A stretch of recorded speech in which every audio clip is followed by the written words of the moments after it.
معلش انا اسف مش هقدر. اهلا مساء الخير. اهلا وسهلا بيكم في حلقه جديده من بيتنا بودكاست مع ريم احمد وطه خليفه. حلقة جديدة من بيتنا بودكاست مع ريم أحمد وطه خليفة.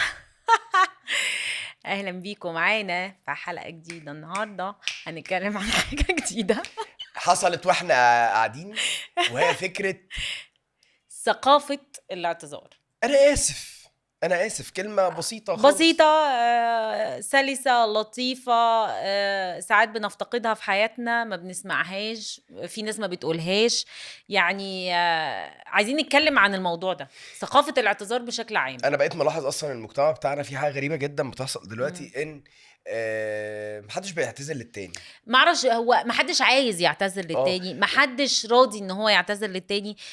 تحس اللي هو لا، انا حتى ببقى ساعات عارف ان انا غلطان، بس لا برضه انا مش هعتذر. بكابر. اكابر كده ومش هعتذر، انا هعتذر كده واتكسف نفسي. هسألك سؤال، هل مم. الاعتذار يقلل من البني ادم؟ لا طبعا، ليه؟ في ايه؟ لا انا عايز بس ايه ريم تفضل يعني محافظه على اجاباتها دي طول طبعا، الحلقه. لا طبعا ما فيش الاعتذار ما اي. بيقللش لا لا صح؟ لا خالص. سؤال بقى تاني. ده يعني بيتكلم عن نوبل شخصيه. نبل شخصيتك وانفتاح آرائك ويعني كلام كبير كده يعني. صح. انا حسيت ان حاسين انفتاح ارائك دي ايه؟ انفتاح ارائك دي يعني open minded، صح؟ مش هي دي؟ ده من على جوجل ترانسليت. لا، انا قصدي ان انت تبقى بتتقبل وجهات النظر الاخرى، يعني ان انت تحترم ان حد، انت ممكن تبقى عملت حاجه فاللي قدامي ضايق. انا مش عارفه اشرح اللي انا عايزه اقوله، سيبني بقى واحده واحده يلا كده، ما بسم الله سمي توترنيش. الله. يلا يلا يا جماعه بسم من الله. الاول سمي الله. ان انت تحترم اللي قدامك. لو انت عملت حاجه ضايقته او اثارت غضبه، يبقى عندك الجراءه والشجاعه الكافيه انك تعتذر له. حلو قوي. هل بقى الاعتذار كتير يفقد معناه؟ من وجهة نظري ان اللي بيقول على اي حاجه سوري، انا اسف انا اسف انا اسف، انا كبتقبل من الوجه الاخر، ممكن احس ان انت بتقول اسف على اي حاجه، انت مش ده بالعكس. بتعنيها بشكل لا بقى حقيقي. من وجهة نظري بالعكس، لان هو شايف مدي قيمة للأسف. فان مم. هو لما يخبط حد هو مش قصده يقول لا انا طبعا، اسف. انت عن خطأ حقيقي، انت بتقول اسف اصل عن ده مش خطأ خطأ حقيقي. حقيقي. لو انا لا دلوقتي وانا بس ما بعمل هو انت سوري انا اسف. ايوه، ما انت زقيت حد فانت بتعتذر انا عن حاجه حقيقيه. ما ايوه بس هي مش مؤذية يعني ان انا بس اتاسف برضو عليها. ده ادب، يعني ده ادب واخلاق. يبقى الاعتذار الكتير مش حاجة وحشة. لا بالشكل ده، لا، بس في اعتذار بيبقى اللي هو ايه، توجعيش دماغي بقى، انا اسف يا حبيبتي، انا اسف يا ماما، انا اه اسف، انا يعني اللي هو التاريخ دي باداء. بتضايقكوا قوي. باداء. طب انتوا عايزين تسمعوا ايه؟ ايوه، ان انت تبقى بتعنيها، مصدقها ايوه ما في بعض وبتعنيها. المواقف انتوا بتعملوا منها هالة كبيرة جدا، مم. واللي بيريحكوا فيها انا اسف، فبقول لك طب تمام يا حبيبتي انا اسف. مش ما لو انت دي اللي هتريحك. بتقولها بالاداء ان انت ما طب انا تعنيهاش. مش مقتنع. طيب خلاص، يبقى دي معنى انا اسف مش موجود معاها. يعني انت أي... بتقول انا اسف وانت لا تعني كلمة الاسف ايوه بس على الحقيقية، الاقل انا بقولها لك اريحك. ولا مشاعر الاسف الحقيقية. انت كده بتاخد اللي قدامك ما على انا قد عقله. بريحك. ايوه، ما هي بتريحني ان هتقرب لي في المايك، يعني هخف. بتريحني، ما هو ايه ده مش حاجة لطيفة يعني. قول اخش انا كمان على المايك عشان تخاف.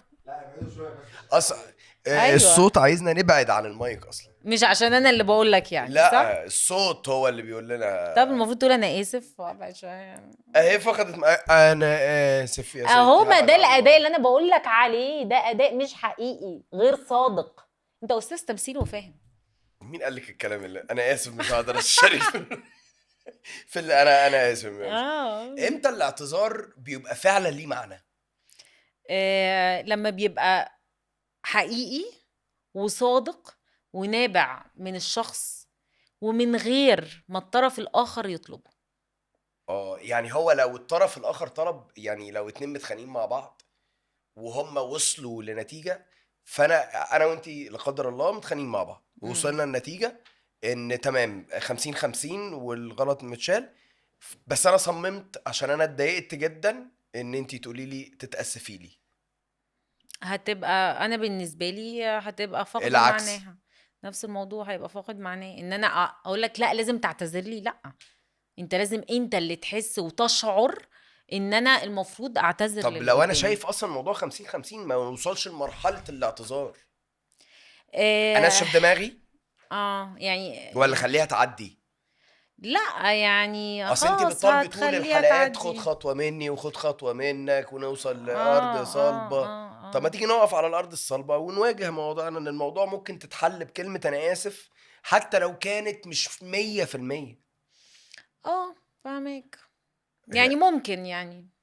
لا، انا عايز رد صريح انا وواضح. كريم انا ما احبهاش. انا ما بحبش اقول لحد اعتذر لي. انا مش اعتذار تحت التهديد ده ملوش اي لازمه عندي. اوكي، انت امال ايه اللي لازم ليه لازمه عندك؟ ان انت اللي تشعر بخطأك وتندم على ما فعلت وتأتي والله اعلم ما اقول شيء.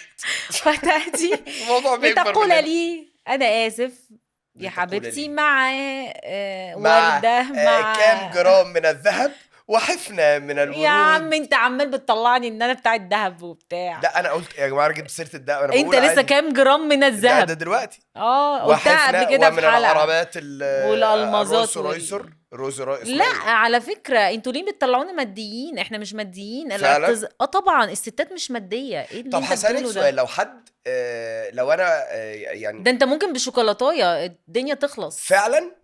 انا فاكره ان انت في مره عملت لي مفاجاه، كان بوكس مليان شويه شوكولاتات. حقيقي حقيقي اتبسطت بيه وكان مفاجاه. الوردة ايه اخبارها يعني انا بالنسبه لي ورده تمام. بوكيه الورد بقى غالي دلوقتي فمش لازم. ما اصلا؟ هو لا شفت لا عشان لا، تعرفوا ان احنا مش ماديين. يعني كلمة انا اسف مش مهمة، بس ممكن يبقى الفعل هو الاهم.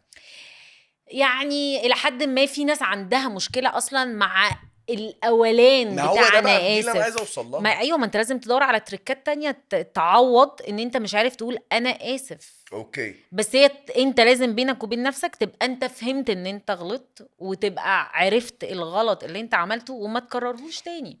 اللي يفرق قوة انا اسف من فعل، يعني من كلام ما- لفعل حسب. معلش. عايزه اقول حاجه. اتفضلي يا ان فندم. في انا ناس، اسف. انا اللي هي عشان انت قلت لي فقدت معناها، واللي هي اسف كتير دي اه بتفقد اه معناها. اه لا في حاجه تانية كمان. اه. ساعات بيبقى انا عارفه ان اخره الخناقه دي خلاص هروح اقول له انا اسف وبتاع، او انت هتقول لي انا اسفه، فالخناقه هتخلص، فانا هعمل اللي انا عايزاه يعني انت هتروحي تقولي له انا واضايقك. اسف وانا اجي اقول لك انا اسفة؟ يعني انا اقصد اللي هو يعني انا ما هو اقصد في على راجل الولد بيتعب والبنت. معانا في المونتاج. ايوه ايه، ما هتفهم اللي انا عايزه خلاص يا اقوله. ستي انا اسف. ده هو هيفقد معنى الحلقه. مش انا اسف، مش الكلمه، انت هتبوظ معنى الحلقه كلها. هتخيل انا اسف انا اسف هنعملها اغنيه انا اسف انا اسف. ايه يا طه ده؟ انا عارفه ان انت عايز تغني بس ارجوك اوعى. اوعى اوعى المايك طبيب بيشوفه جراح بيوتره. اوعى. وعلو من الناس بس يا حبيبي اناويها. بس. يلا، انا اسف لاني ما كانش غصب عني، بين السحاب ادوب وارحل بين الدروب، وعن حبك ما ادوب ادوب. اهم يعني حاجه، اهم حاجه انا الثقه. انا عايزه ربع ثقتك. انا اسف. برافو. سقفوا له يا جماعه، حيوا شجعوا الولد عايز عايز يغني. انا نفسي اغني والله العظيم، عارفه؟ ايوه. انا لو كان صوتي حلو كنت هبقى فنان شامل للغايه، وهبقى اه بغني واطلع بقى على الستيج. ياه لازم اغني، ايوه هغني. انت لا انت لا اللي لا، هتغني يا انا منى. اللي هغني. ان شاء الله ماشي تحقق حلمك باذن الله. يا رب، ان ويطلع شاء الله. صوتي حلو. المهم نرجع لفكره ان انا اسف. انا ساعات في ناس مثلا انا عارفه ان انا هتخانق معاك خناقه معينه وهخلصها بقى انا اسف بعدين، بس انا عملت اللي في دماغي. فاهم؟ طب ليه بنشغل دماغنا على بعض؟ ايه بالظبط. الجو في ده؟ ناس بتعمل كده، بتبقى موضوع اوكي. بيبقى بقى ساعتها انا اسف دي ملهاش اي تلاتة لازمة، لان انت عملت حاجة عن وعي وعن قصد وبتضايق الطرف اللي قدامك، عشان انت عارف ان هي هتسمع انا اسف فهي خلاص هتعدي تبقى الموضوع. عارف تمام اللي قدامك يعني. بالظبط. فانت كده بتستنزف اللي قدامك. بتعمل يعني ايه؟ بتستنزفه اه، وعدم احترام. بتخلص رصيد. بتخلص رصيدك عنده. اوكي يعني فالموضوع اوكي. مش لطيف. الفكرة دي برضو مشهور. انا قطعتك بقى بس انا مش فاكرة طبعا انت كنت بتقولي. لان الكلام بتاعي بالنسبه لك مش مهم. انا اسفة. ايه ده؟ ترب يا ترب جماعه احنا ترب. بقالنا كتير قوي نعرف بعض، تقريبا دي تاني مره تعتذر لي. مره دست على الجزمه ودي تاني مره. زي صحيح فعلا. في الجمله دي اللي هي بتاعت انت بتقول لي انا اسف، هو انت دوست على الجزمه؟ انت جرحتني جرح كبير. فاكره الجمله دي كلاشيه لا كده فهمت بس. فكره ان انت ايه، ساعات في اخطاء بتبقى كبيره قوي لدرجه ان كلمه انا اسف هي حتى مش لو دي صدى اللي حقيقي. كفايه. اوبا. ان مش دي مش كفايه، زي ما انا قلت اللي قبلها على طول شبه دي على فكره. ان انا بقول لك ان انت عن وعي، انت اذيت اللي قدامك عن وعي. قد ايه؟ وانت بتعمل خطا، انت عارف دلوقتي ان انا بعمل خطا، بس انا عارف ان انا هقول انا اسف. او الابن ممكن يعمل كده مع باباه ومامته، يبقى هو عارف مثلا انا هروح اعمل كذا سوري. بالظبط.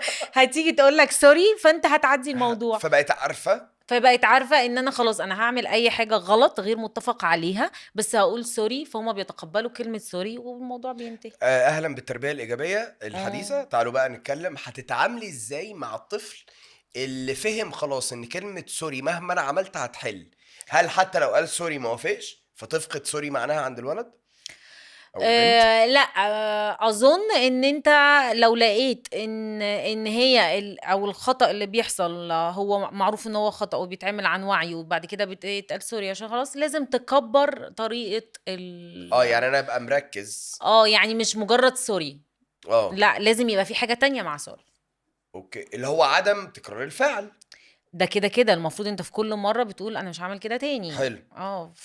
فلازم يبقى في بقى لا حاجه تانية. انا مثلا مش هتكلم معاكي، او مش هتعامل مع الطفل مثلا لمده كذا كام دقيقه يقعد في النوتي كورنر او التايم اوت، يعني لان هي دي الطريقه اللي هي التربيه الحديثه. أيوة. فلازم يبقى في حاجه تانية، في عواقب تانية بتحصل مع ان سوري دي هي كده لازم يتقال سوري، بس لازم بقى يبقى في حاجه تانية بدل ما هي بقت هو مقصود ان يتعمل الخطأ وان هو حله سوري. دي على فكرة مأساة. دي مأساة وتريك. طبعا. لان في ناس على ما اعتقد في ولاد بيبني ثقافته على الحاجات الصغيرة اللي بتحصل دي. ما هو خلي بالك، هو الطفل ده هيبقى ايه كمان 10 سنين؟ هيبقى شاب، هو ده اللي هيدوس على رجلي ويقول لي انا اسف. بعدها ب10 سنين تانيين هيبقى اب بيعلم ابنه بقى. يعني هي التربية دي موضوع صعب اصلا طبعا. وممكن لو احنا بنتكلم على فلسفة الاعتذار ممكن تبان سهلة، بس هي مش سهلة على فكرة وبتفرق كتير قوي. ظهر ترند في الفترة الأخرانية اللي هو بتاع قسطنطينية، كوالالمبور. عملوا معاه، أنا عملته معاها الترند ده وفعلا بشكل لا إرادي قريت أنا زي الفيديوهات. هي ما كانتش شافت الفيديو يعني، أنا سبقتها. هل فعلا الست ما بتحبش تعتذر؟ لا، هو كان في الكلام اللي مكتوب انا غلطانه مش انا اسفه. في الترند الانجليش او الاجنبي اللي انا شفته الاجنبي كانت سوري. كانت سوري والله. كانت سوري. ما اعرفش، مش عارفه، بس انا شفت المصري انا غلطانه العربي. طيب انت انا غلطانه ما بتحبيش تعترفي بغلطك؟ انا ما بغلطش. يا نهار دي تعليق هنا. يا انا ما فعلا انا ما بغلطش. انا ما بغلطش. انت منزهه. عندك حاجه تانية؟ طب ما عشان نلحق نكمل الحلقه تعالينا تناقش. في حاجه تانية عايز اقولها؟ انا ما بغلطش فعلا والله العظيم. انت ما بتغلطيش او الستات بيشوفوا ان هم ما بيغلطوش؟ لا، انا اكيد البني ادمين كلها بتغلط، هو مفيش بني ادم معصوم من الخطا، بالعكس هي دي رحلتنا في الحياه. لكن انا ما بغلطش معاك. لكن معاك انت لا. انا كده في اي حاجه معاك انا صح، عشان بس نعرف نكمل الحلقه. نشوف بقى عشان لو عايز تكمل الحلقه ويبقى في حلقه تانية. ها فكر.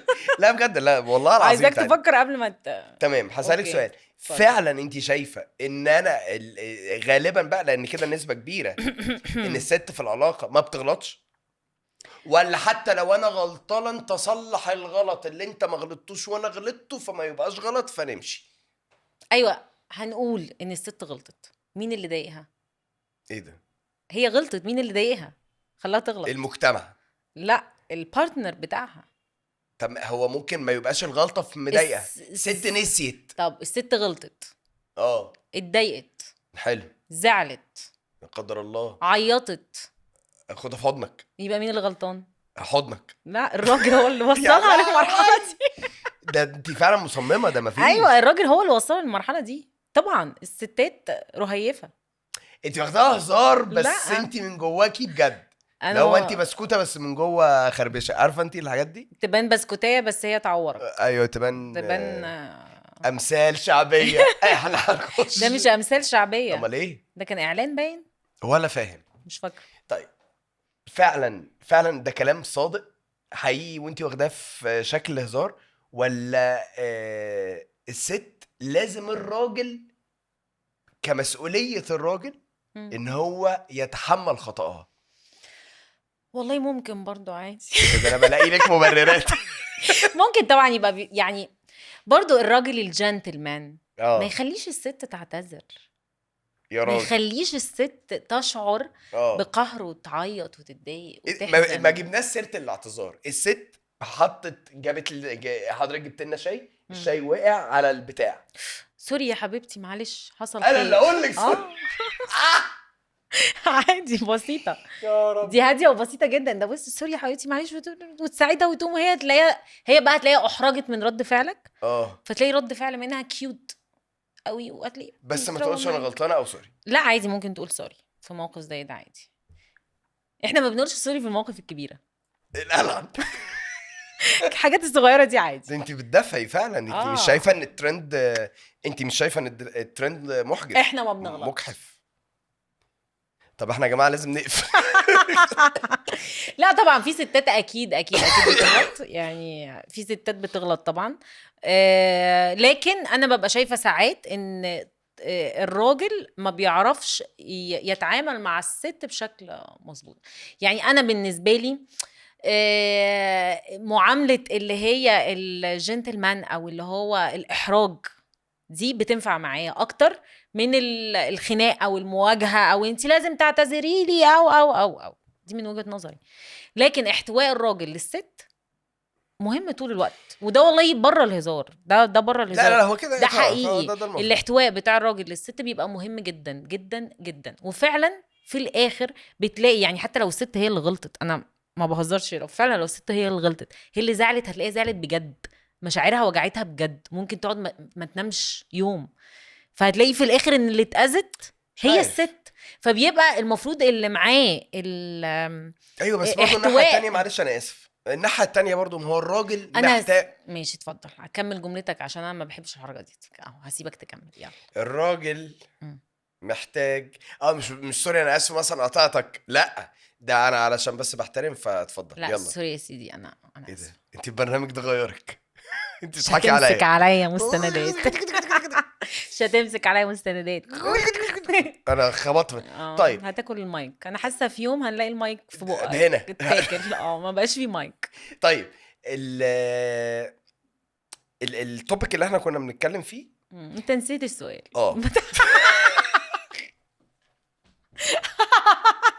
وحاول نفسك بجد قوي وبصي احنا عميق جدا. شفت عشان احنا طلعت هزرت، ما انا كنت هتقول حاجه مهمه قوي. طيب يلا ما علينا نقول حاجه تانية مش مشكله. خش. اللي انا اقصده انا افتكرت انت عايز تقول ايه. فكره ان الراجل الست بتزعل اكتر من الراجل يا طه. الراجل ممكن يخرج، ممكن يتفسح، يعني الراجل وهو متخانق مع مراته ممكن يخرج، ممكن يقعد مع اصحابه على القهوه، ممكن بيروح شغله عادي. الست فعلا بتبقى نفسيا بجد ما بتعرفش تفصل.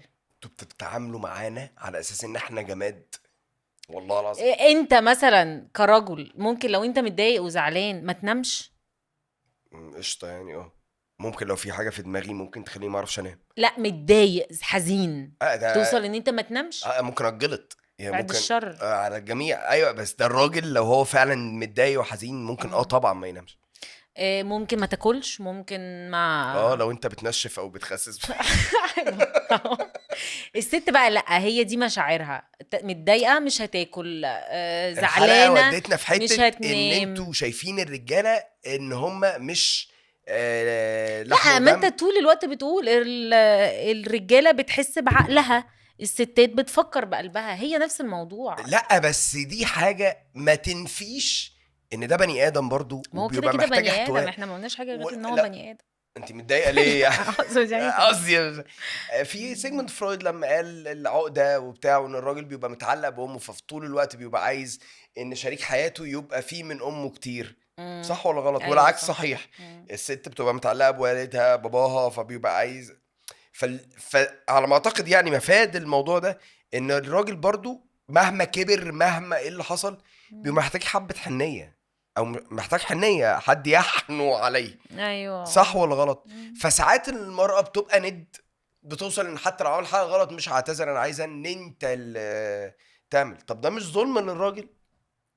ده مش هيأثر لا، عليه؟ ما هو برضو يعني اكيد انا مش مع الانتي قوي ان هو لا، ما انتي لو اخطأتي في الاخر انتي برضو يعني برضو في احتواء من ناحية الست، يعني تحاول على قد ما تقدر تعبر له عن ان هي معاه مش عليه، يعني لان اوكي. زي ما انا بقى طالب ان الراجل يبقى حاسس، يعني ما يبقاش هو كمان بيضغط على الست، لا هو نفس الموضوع برضو، الست ما تضغطش على الراجل. اصل فعلا الرجالة، فعلا الرجالة مم. بتيجي بكلمة حلوة.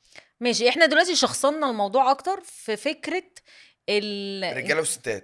انت مالك اه، بتبص لي كده اصل ليه كاني شخصنا بقى؟ الموضوع انا وانتي، لا، شخصنا الموضوع في راجل وانا انا وست، بص براحتي على اللي هو فكرة. كراجل وست، انت لا ده في نظرة استهزائية ليا. ما كانش في اي استهزاء. لا، اللي هو ايه ده، انت بتقولي ايه اللي اعمل انت ريوايند بتقوليه؟ كده وارجع، ولو لقيته استهزاء يبقى ليه انا حق. اتفضلي. لا، يبقى ليا انا حق لو في بالظبط، برافو استهزاء. عليك. ولو قلت لخبطت. انت بتقول ايه؟ نسيت. يعني احنا حطينا الموضوع ما بين راجل وست، صح؟ ايوه، فاحنا عايزين نتكلم بقى بشكل عام. انا خالص عايزه بقى بقى. اتكلم بشكل عام. أوكي. انت دلوقتي لو حد كسر على حد في العربيه، ايه يا عم ما تبص شوف مين اللي جنبك، ايوه بالظبط. ما بقاش مع ان عادي انا ممكن اعمل سوري، الاقي اللي هتحل قدامي المشاكل. هتحل الموضوع. انا ساعات عشان اكون امينه وصريحه، ايوه. انا ساعات ممكن يحصل حاجه، الاقي نفسي حصل حاجه كده غلط يعني في فاهم. السواقه، فاجي اعمل كده الاقي اللي قدامي بيشوح، انا بشوح، انا ما يتشوحليش. طيب انا عندي سؤال، طب لو انت اصلا اللي غلطانه وانت عارفه ان انت غلطانه وراح هو متنرفز؟ لا، هشوح له برضه. لا غلط. ما هو شوح لي، تمام غلط. المفروض لا طبعا انا اتيكيت بقول لك لا، سيبك من اتيكيت ده، انا بتكلم حتى لو اتنين رجاله مع بعض ماشيين، مش بتكلم بقى دلوقتي راجل وست. راجل وست اصلا عيب ان انا اشوح حتى لو هي طب غلطانه انا وقلبانة. بتكلم عن نفسي. انا بتكلم في بقول لك حاجه الكونسيبت عشان يا اكون حبيبتي. امينه، في ستات برضو مثلا واحنا ماشيين في الشارع، ياما يا ماما، مفيش وسوري ولا ولا معلش وري ولا ولا حاجه، بتلاقي اصلا بتشتم، هي بتشتم من قبل ما انت تقول حاجه. ما من قبل ما تركب عربيتك مش عارفه أصل. في ايه. يعني ده احنا ممكن نعمل حلقه عن السواقه، احنا نبقى نعمل حلقه أوه. عن السواقه بقى. ماشي. انا حابه ان احنا نتكلم ان ثقافه الاعتذار بتبتدي من البيت، هي جزء من التربيه، جزء من البلت ان اللي انت بتطلع بيه. جدا. انت لو انت كبرت شايف ان والدك بيعتذر لوالدتك، وشايف ان والدتك بتعتذر ل... لوالدك، ما دي وان المشكلة. الاخوات بيعتذروا انت لبعض. بتناقضي، ما انت بتقولي ان الستات ما بيحبوا. ليه؟ ماشي تمام، لو انت في البيت شايف ان الناس بتعتذر وكلمه اسف دي بتتقال، ايوه وما بتتقال بتقللش من واحد. زي وبالعكس مثلا ان وليها الراجل ما يعيطش، احترامها. بحس عامل زي ايه، اصل الراجل ما بيعيطش، اصل الراجل لا طبعا، اصل الست ما بتعتذر، لا طبعا غلط. يعني ايه الست ما بتعتذرش؟ ما احنا بنعتذر، انا اعتذرت لك في الحلقه قدام الناس، انت بتطلع عليا اشاعات. القلب الطيب البحر. ارجوك ما تخليش. احنا مش عاملين بودكاست غنائي، ارجوك لا، ارجوك وغنائي ليا ارجوك يعني. ارجوك لحد هنا وستوب، مش مش قادره. ممكن حد يكتشفك؟ لا مش ممكن. مش في البودكاست ده، انت ممكن صح. تعمل حاجه لوحدك بقى تغني فيها، اعمل حاجه ونشوف لوحدها بقى غنى. نجاحك هيوصل لحد فين. اوعدك عزيزي المشاهد، عزيزي المشاهده، ان انا مش هاذيكوا بحاجه زي كده. مش هعمل لكم تلوث سمعي لهذه الدرجه. ابدا، انا اسف عادي، بنتاسف عادي. بس حلو فكره ان البيت، لان الاهالي ما بقتش بتركز جامد مع العيال فعلا. ايوه، هو واحسن وسيله هجوم الدفاع، احسن وسيله. ما هو بقى دي، بصي احنا بنقعد نعمل الحاجات دي بعد كده بننسى احنا كنا احنا جايين ليه، احنا جايين احنا كنا هنقول ايه اصلا. احسن حاجه من وجهه نظري انها بتخلي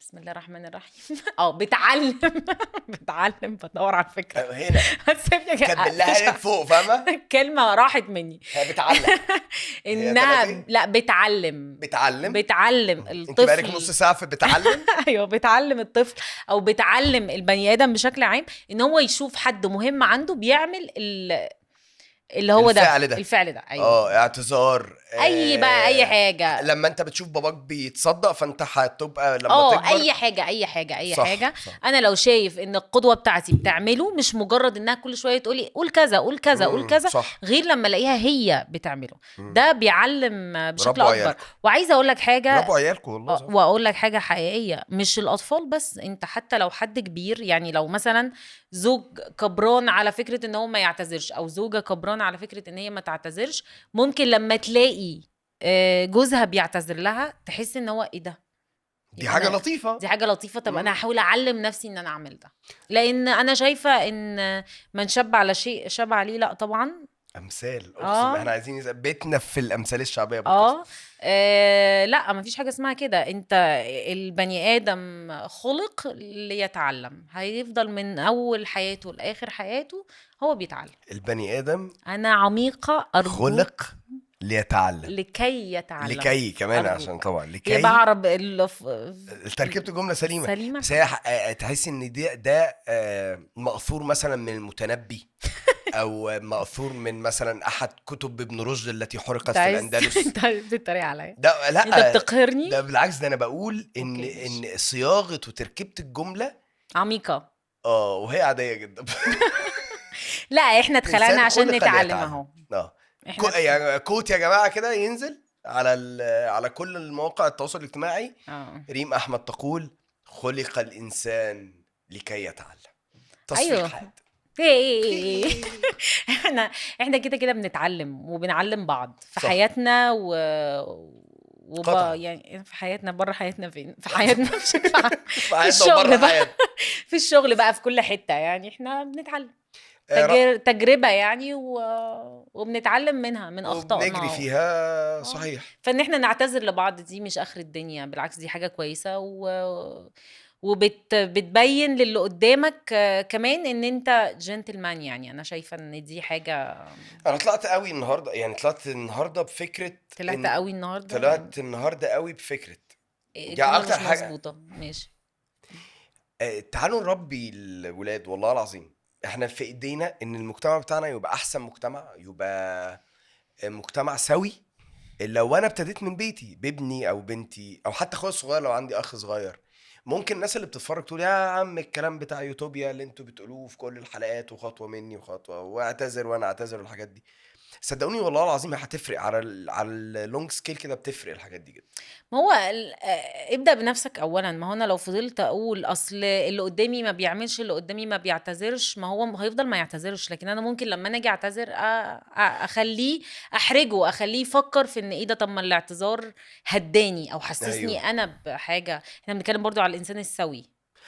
برضو ما يبقاش حد يعني لو صح. في عنده مشاكل او حاجه، في دكاتره نفسيين بتروح يروح يتعالج عند الثيرابيست طبعا. وعادي، وربنا دلوقتي بقى يوفقه الحمد لله كتير اكتر من وموجودين، وما البشر. بقاش الموضوع اصلا زي عادي. زمان اللي صح. هو ايه ده وما اعرفش ايه. لا احنا عادي، كلنا عندنا مشاكل بتعرف تتعامل معاها، ساعات ما بتبقاش عارف تتعامل معاها، روح اتعالج. وعشان تعرف تتعامل معاها، عشان ما تاذيش الناس اللي بتشاركك في حياتك وفي الكوكب فعلا. والله في الكوكب. والله فعلا. لان انت ممكن تبقى بتخرج من بيتك بتقرر ان انت هتأذي كل الناس. اللي انا هخبط دي بالعربيه، انا هريح على ده، انا هرمي زباله في الشارع جداً. انا هعمل. والناس فاهمين ان الحاجات الصغيره دي ان احنا اصلا بنتناقش فيها ممكن تبقى تافهه.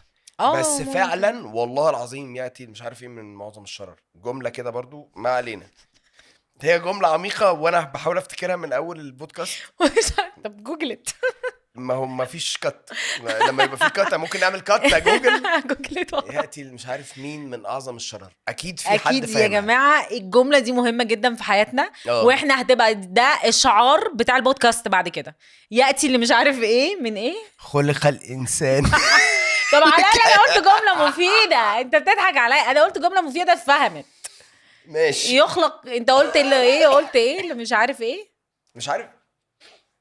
خلاص ده اوف اير صح. لا هي خلاص. حاجه كده. طب استنى ادور عليها. مين قال لك ان احنا اوف اير؟ والله ممكن اصلا يخلينا اوف اير. لا احنا نبقى اون اير. احنا هنفضحك دلوقتي على الصفحات التواصل الاجتماعي.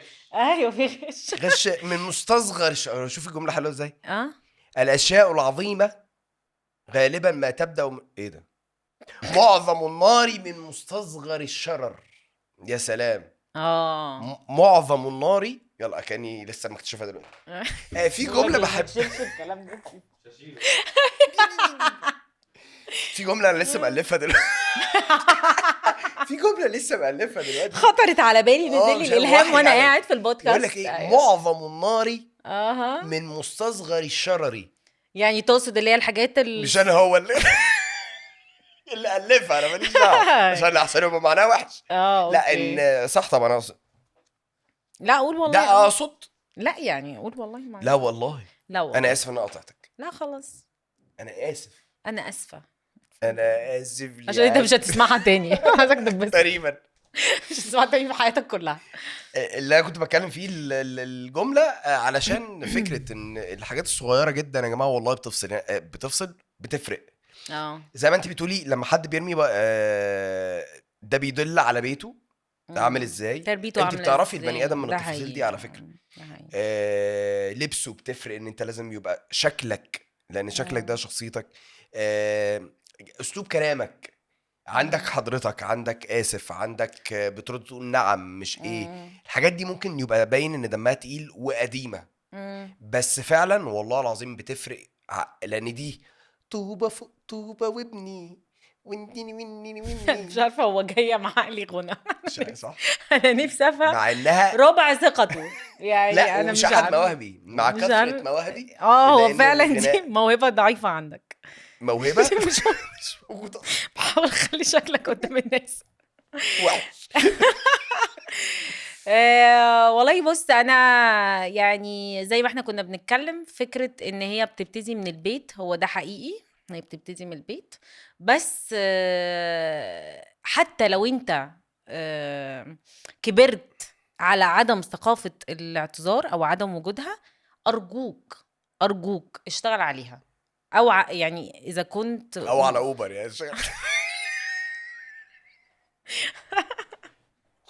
اشتغل على فكرة ثقافة الاعتذار، هتسهل علينا حاجات كتير والله. بعيدا عن الكت اللي هو قال ده، مش مشكلة بتتريق عليا. والله خالص، شايفين بيعمل فيا والله ايه؟ العظيم بتريق على انتي.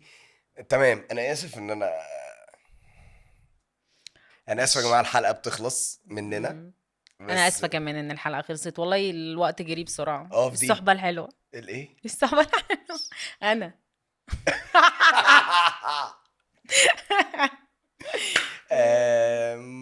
على طول بنبقى مبسوطين والله واحنا مع بعض الحمد واحنا لله. بنتكلم معاكم. طبعا لو انتوا عندكم افكار عايزيننا نتكلم كلم فيها، عن نفسك. اتكلم عن نفسك. انت سمعتها؟ ايوه. تخيل انك مش مش هتسمع. هسمعها. لو عندكم لو عندكم اخبار، لو عندكم اقفلي اي يا حبيبي. مواضيع حابين تطرحوها، حابين نتكلم عنها من وجهة نظرني نظرني